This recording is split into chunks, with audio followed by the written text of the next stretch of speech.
इधर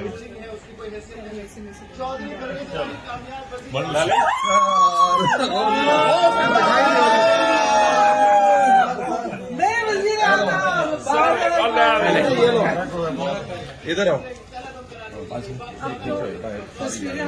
ये मैंने मिठाई देनी है, ये यादगार है सर। थोड़े बर्फी नहीं मैं चोर साहब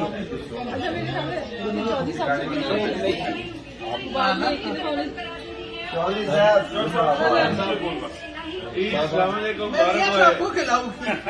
मुबारक हो कामयाबी करता है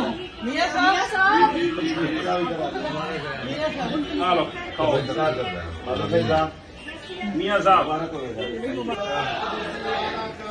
खुशी खुशी टीवी है। हाँ मुबारक जी मुबारक।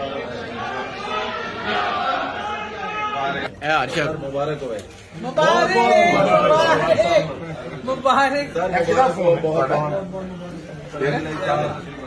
इधर हो जाओ ना सरकार मेरी।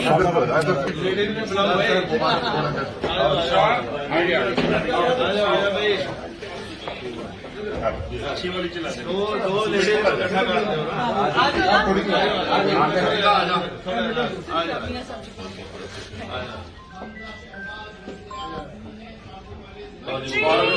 मुबारक